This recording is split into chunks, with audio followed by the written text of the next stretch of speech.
When I was serving my second prison sentence, there was a point in there where I thought that was it. But I think the biggest achievement, and I guess the most unexpected achievement, was that I became Ocean Activist of the Year 2023.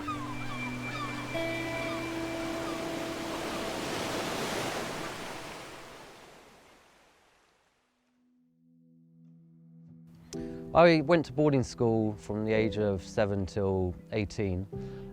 Went to military school and I always loved being outdoors, loved the sense of adventure. So I always loved sailing, I've always loved surfing. When I got my later teens, I was a national champion sailor for 2 years, surfed for my university, and just always been around the water. So I ended up working in finance in London. Things didn't go too well for me. And I ended up turning to crime, which put me into prison. Instead of sort of being open and honest and trying to seek the help, I decided to take the wrong route, which, you know, I completely regret. So after I lost my job, I was just sort of too proud to ask for help, and I ended up turning to gambling. Through the gambling, I ended up turning to drinks and to drugs, and just my life got completely out of control. I ended up moving some stolen goods. Yeah, I was caught for that, and for a year, I was looking to go to court. And I just kept that to myself, and I was like a pressure cooker, I suppose. And that day that court date came, I just vanished. I disappeared for 5 weeks. And in those 5 weeks, I ended up turning to burglary, which then put me into prison for 3 years.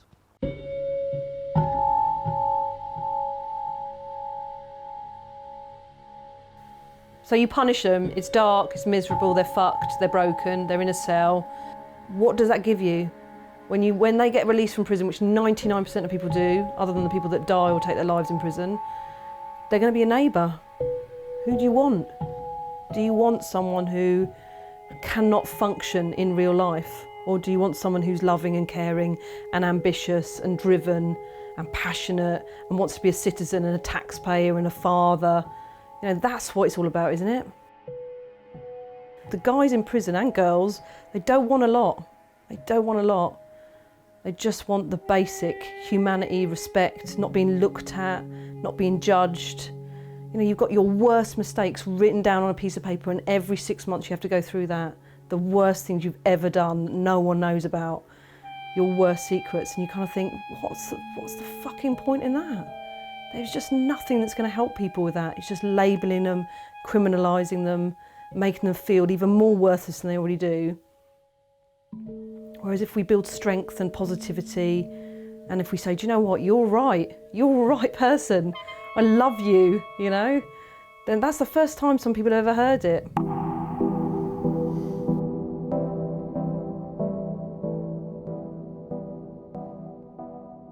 It's that moment when you first step into prison, like the unknown. It's just, I remember, like, you're cut away from your family straight away. It was the smell, the noise. It was just a sensory overload, and just, yeah, I just thought that was game over, you know. When you were in prison, can you recount a situation where you just didn't know what you were going to do anymore? When I was serving my second prison sentence, there was a point in there where I thought that was it. And it took me a long, long time to get out of this deep, dark hole. I was so close to rolling over and just giving up on life. There were so many negative thoughts running through my head, thoughts about ending it, and it came so close. If I took my life, imagine the pain and suffering that my mum would go through. Taking my own life could destroy my mum. What I did. I brought that upon myself. Ending your life is the easy option. I never had a steady role model in my life. My father died before I was born, about 3 months before I was born. He served in the RAF in the Falklands War. And there's always been a hole in me. I've always felt this emptiness. And when I was about 8 years old, my mum's ex-boyfriend used to beat me with a belt buckle. I'm really lucky to have Georgina, my stepmom, in my life. She came into my life when I was 12 years old and completely transformed our lives. I know things in my mum's personal life were going down the drain, and Georgina came and helped rectify that. At that time, his mum and I had entered into a relationship. He'd been very protected by his mother, and nobody else had been allowed to help raise him. He hadn't being allowed to have a role model in any way. And I know I've hurt my mum. I've hurt my mum beyond belief. It's destroying, really, knowing the hurt that she's been through, and that's what I did that. Like, nobody else did that. I put my mum through that. When the first time the police came, and then we found out the extent of it, I actually didn't talk to David. I didn't want him in my life. I'd had enough. I wasn't ashamed, because it wasn't my shame. Okay, my son's in prison, but I wasn't ashamed. Having to go and visit him was awful. And I did think that the first time when he came out, he would turn over a new leaf, but he didn't. I think his mum's always going to believe him, and I'm always going to be the one that's slightly on the outside thinking, that's not true, I don't believe him. What I've done. Like, you know, and I can't take that away from them. Like, I've hurt people, and I know that. Like, I've put both my mums through so much trouble and so much shit, really. Like, it was just nice that they once again start being proud of me and seeing their boy doing what he's wants to do, trying to fulfill his dream.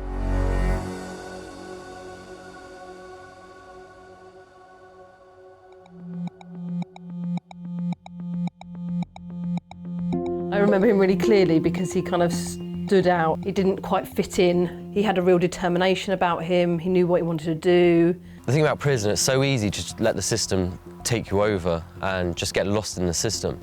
And it's hard to stay as an individual. And meeting Sarah Lewis sort of made me change the way I looked at the whole prison system, the prison reform system, and I knew something had to change. So he first spoke about paddleboarding to me relatively early in terms of our relationship, just as a hobby, something that he really enjoyed doing. I then left and David kind of developed his ideas and associated more around kind of wanting to raise awareness around prison reform. I've committed a crime, but it's not who I am. So I wanted to prove to myself that I am capable of so much more. Your mistakes, prison doesn't have to define who you are. So to prove all those people wrong, went and paddleboarded the 4 longest lakes, set 4 world records, and just got this real thirst just to continue doing that. Attempt more world records, world firsts, and I'm on the journey to do that now.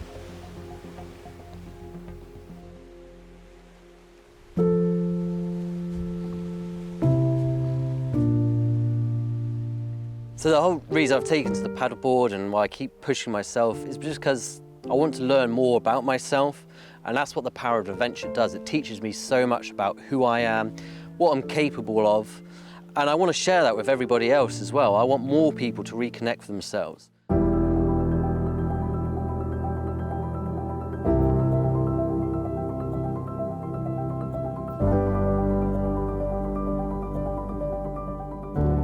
The Great Green Paddle was completely unique. Nobody's ever completed a carbon neutral, environmentally friendly expedition before. Everything I used was recycled, recyclable.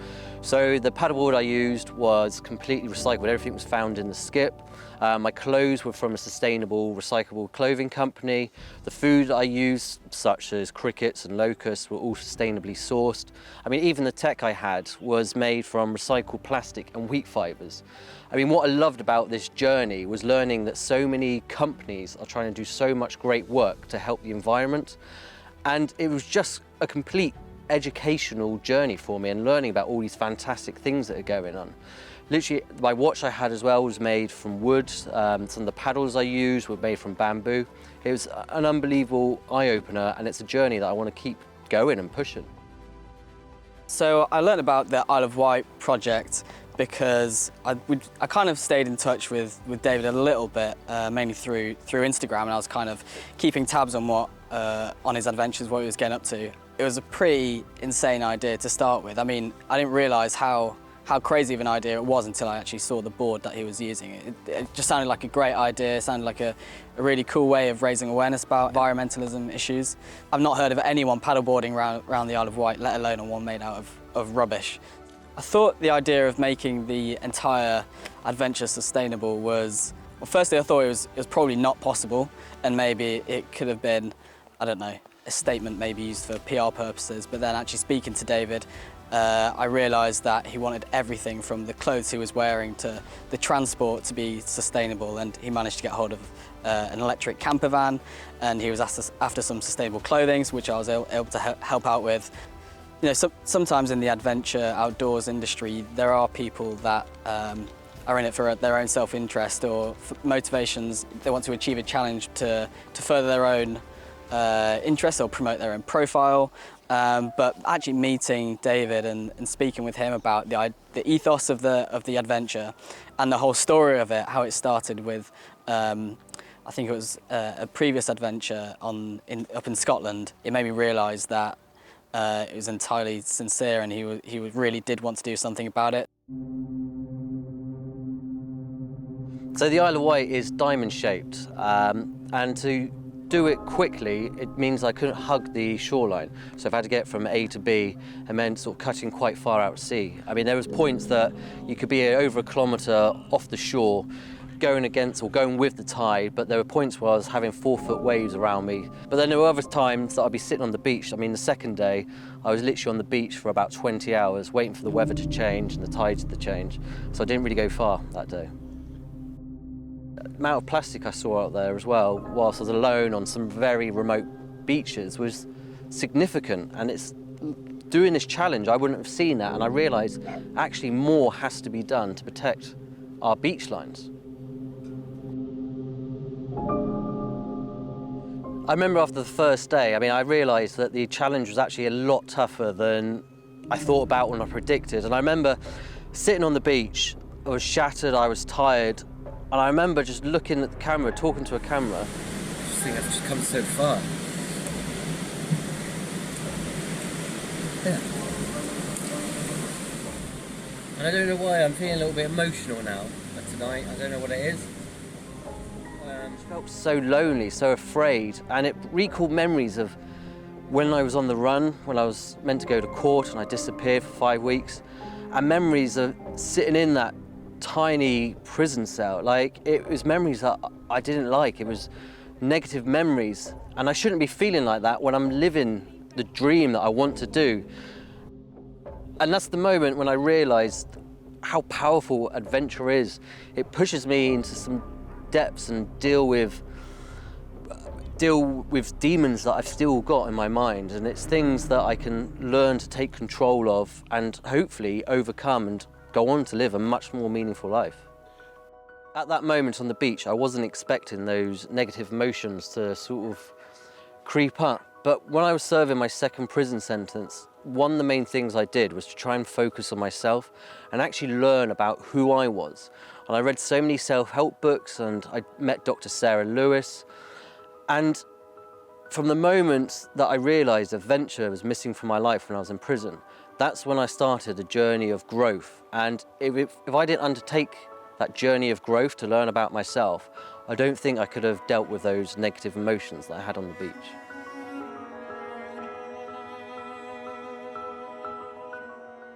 I think the best way to summarise the Isle of Wight trip was it was completely and utterly epic.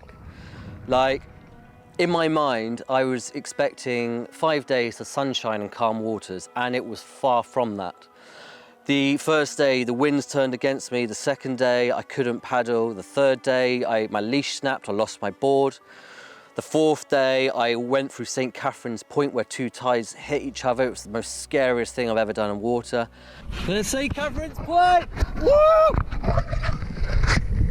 Make an amazing time, look! Ah, this is awesome. That was the scariest thing I've ever experienced on water. Like, that was terrifying. Definitely made me feel alive. I saw on his Instagram story that he got into some trouble. Long story short, I think a big wave came, chucked him off the board, leash had snapped, so he's now making his way to shore with not attached to his board. And I think the waves were pretty big at the time, so it could have had a pretty bleak ending. I heard that he was after a new leash, so I scurried around the office, and we've got to have a few paddleboards lying around, so I kind of secretly took one of the leashes off it without telling anyone. Sorry, there is still a board out there with no leash. I zoomed over on my motorbike and met up with Dave and handed over a leash. and I think he was pretty relieved. And when I was 5 kilometres short from the end, I snapped the fin and I couldn't continue the journey. And I thought this was the end, that was it. And I rang my crew, and the support vehicle, which was electric, actually had no charge, so I couldn't get rescued. And I sat on that beach, and I remember I shed another tear, and just thinking that this whole journey had been such an emotional and physical roller coaster. And when I was sitting on that beach alone, I just couldn't accept that I'm 5 kilometres short from the end, that this is the end. I couldn't accept it. Not gonna lie, fucked off. Put a big old slog in today. 56k I did. The moment I got past Bembridge, the wind sort of hit me, died down, punched ride, it was doing alright, died down. Then when I was sort of between Ryde and East Cowes, it really picked up again. I had about 3 kilometres to go, and I just wasn't going anywhere. So I rang Sarah, called it in, I was like, I've got to come to the beach. I'm gonna have to sleep on the beach tonight and just do this last 3k first thing in the morning. The tide was changing, it's getting dark. As you can see, the sun's going down. Come in, and the fin's gone. The fin, the attachment is gone. It's just been such a roller coaster today. Been such a roller coaster today. All sorts happened. Ugh, it sucks. It's just 3k. I've been through so much shit on this one.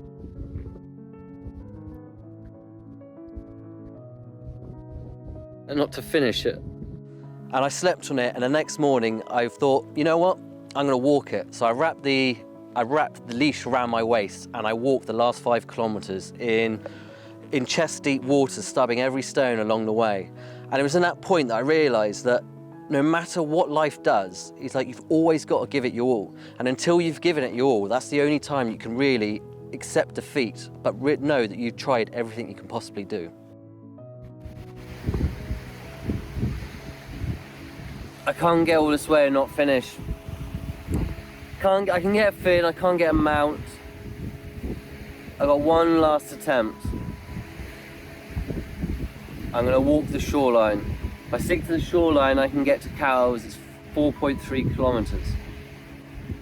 I'll get in the water, attach the board to me, and walk the rest. It's been a tough old trip for this one. One for the adventure books. Another life skill from prison, I guess. Don't give up when the shit hits the fan. There's always a way out, always a solution. Just give it your best. And if it doesn't work, it doesn't work. Done it.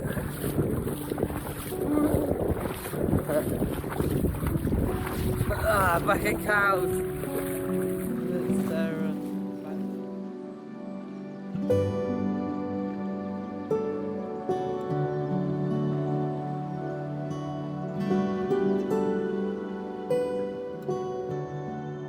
I decided to do the Great Green Paddle to basically not just undertake the world's first carbon neutral environmentally friendly expedition. I wanted to show what all these brands are doing, but I also wanted to raise awareness for Surfers Against Sewage. I didn't actively decide to become an environmentalist or an activist. It just happened to suddenly be part of the journey that I've gone down. So after I did the Isle of Wight, I went over to Iceland to break the world record on their longest lake. But something that I've picked up along the way is that we can do more to help the environment as well and protect the waters, something that's completely changed my life. It's not easy to do what I'm doing, but I just got to keep pushing and keep attempting more records, more world firsts, because it's given me the platform to talk to others about the work that needs to be done.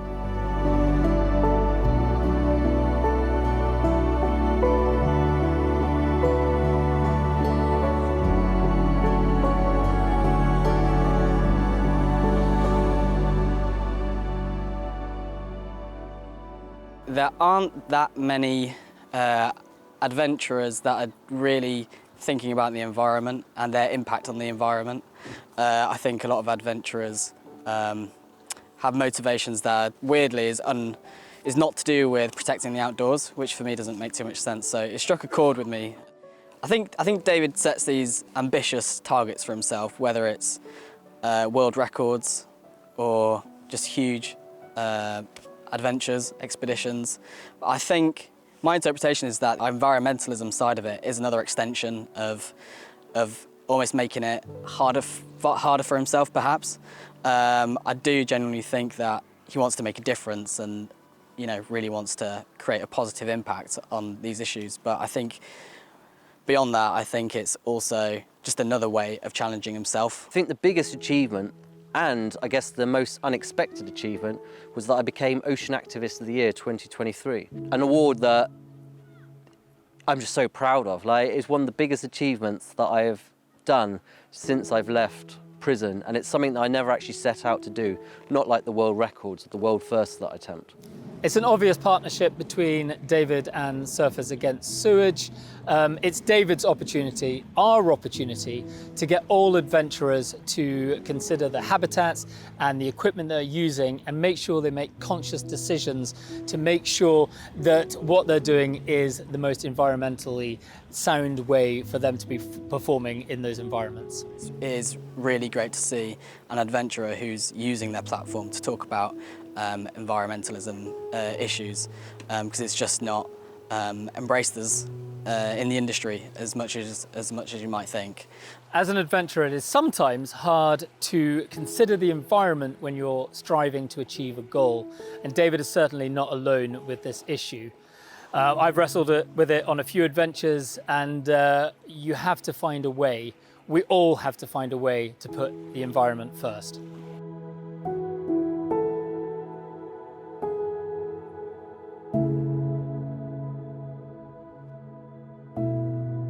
In the 52,000 kilometres of adventuring I've done around the world, I've seen in Iceland, in Scotland, in Australia, in South America, in nearly every place I've adventured, that there are huge environmental impact caused by what we do as humans. And our job as adventurers is to make sure that when we go to these beautiful places, we, one, make sure we leave them as beautiful, if not more beautiful than we find them, but also to communicate to the people who are working and enjoying these environments to make sure they do the same. David has rightly been rewarded for his efforts by being named Ocean Activist of the Year 2023. And I can't think of anyone who deserves it more. And I really believe that this is the beginning and a pivotal moment in David's journey as an adventurer, as an environmentalist, and as an activist. And I wish him luck in the future. There's a lot of lessons that can be learned for the adventure industry from David's story. I definitely think it shows for those people who are starting to take on their own adventures. There's the environmentalism part of it can bring a really impactful side of it, but it also brings together brands and people that really rally behind someone who's spreading such a positive message. And it's nice to move away from this perhaps egotistical side of the adventure industry and actually focus on the things we care about, which is protecting the places we love. So becoming, an ocean activist and attempting all these world records, it doesn't make up for the harm that I've caused people, I've caused my family and the damage I've done. It is just the cherry on the cake, but it's the whole journey. It's about, I'm now being given a platform to highlight what's important to me. It's about my personal growth. And I hope my story could inspire more people to reconnect themselves, to reconnect with the great outdoors and find peace within themselves. I found peace through adventure and being out on the water. And I hope that sharing my story, people can also find inner peace.